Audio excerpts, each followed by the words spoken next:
talking about those rambunctious Rams is as good of a segue as any for item number 5, which is our rookie watch. Looking around the league, what better week to check in on the NFL's newest players than week 1? We finally get to take the wrapping off of all these cool presents.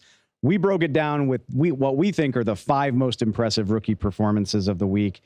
And what better place to start, honestly, than the Atlanta Falcons and Bijan Robinson, as hyped a non-quarterback rookie as I think you'll ever find.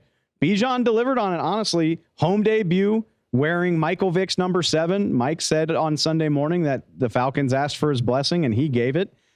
Looked every bit the dynamic playmaker that you want to take in the top 10. He got 10 carries for 56 yards, 6 catches for 27, and a touchdown. So if that's the baseline, if that's where we're starting out at on your NFL debut, I'm feeling very, very good about Bijan Robinson delivering on the hype. My only question is how Arthur Smith is going to find touches for all of these athletic freaks on his roster.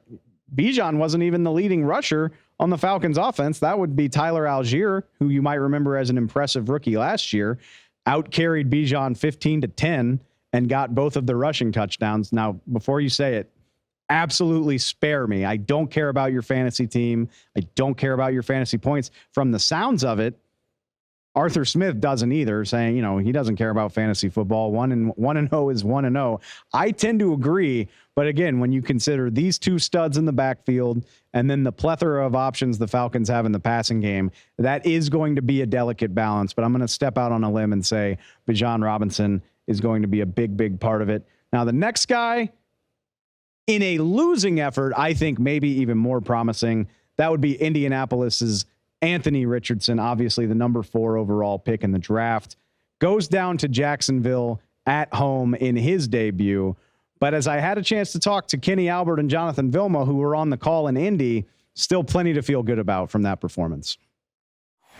Thanks very much, Dave. Anthony Richardson in his NFL debut here at Lucas Oil Stadium. Did not come away with the victory, Jonathan, but showed a lot of good signs. He looked really good, really poised. That was the biggest thing I saw from Anthony Richardson. The game clearly was not too big for him. He was able to make the right decisions. He was able to get out of the pocket. He did not force the issue. Of course, when he had to, he had a turnover. But for a rookie to step into the game like this, he did a tremendous job. The future is really bright for Anthony Richardson here at the Colts. The 21-year-old with his first career rushing touchdown, his first career passing TD. But the Colts fall short on kickoff weekend. Jaguars, the defending division champs, win it 31-21. No surprise at all to be talking Bijan or Anthony Richardson on this pod. Number 3 on our list, though, it's a surprise unless you're a dedicated listener of the NFL on Fox pod.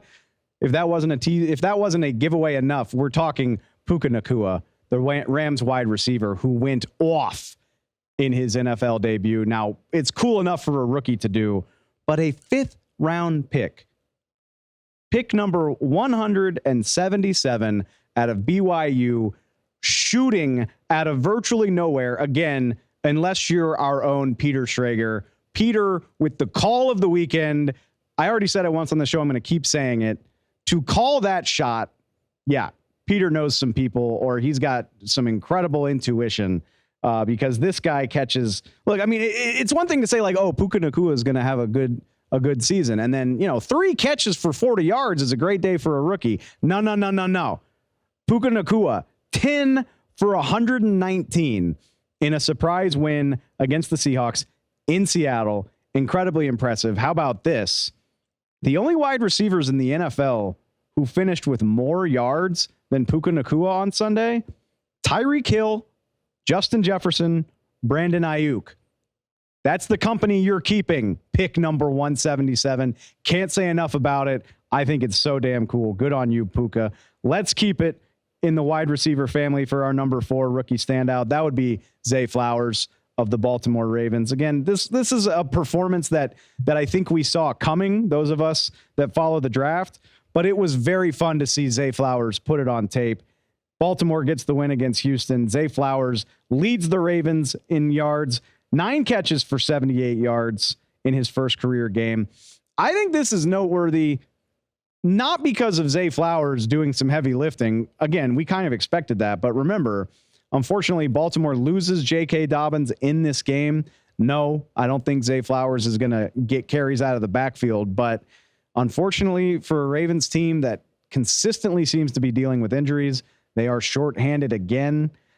I think they can lean on their running back depth a little bit. But again, this is another body down for a team that struggles with this. And I wonder if Zay Flowers can be asked to pick up even more of the slack. I think this is going to be a guy that gets a high volume of work all the way through his rookie season. I'm excited to see it. Wrapping it up, all these other offensive players got the gaudy stats, the catches, the yards, the rushes, the touchdowns. Number 5, you got to love ball. You got to love ball for this one. It's Jalen Carter. Again, not a shocking name. A lot of people thought Jalen Carter was the best prospect in the NFL draft, but very fun for him to deliver on that hype in his first career game. The stat line is not amazing. It's a tackle, a sack, and a QB hit. But throw in 6 pressures. Now we're cooking with some gas. Now throw on the tape and remember the situation. And yes, Jalen Carter with a very impressive debut. 2nd down, 51 seconds to play. Eagles leading 25-20. A touchdown could lose them the game. Mac Jones has been slinging it all through the second half. Jalen Carter gets a 2nd down sack, pushes the New England Patriots back. 2 plays later, they're incomplete on 4th down. No, didn't single-handedly win the game. But if you're getting sacks in crunch time with the game on the line in your debut, yeah, that's pretty damn impressive. And I have a feeling we're going to see more plays like that from Jalen Carter as we go.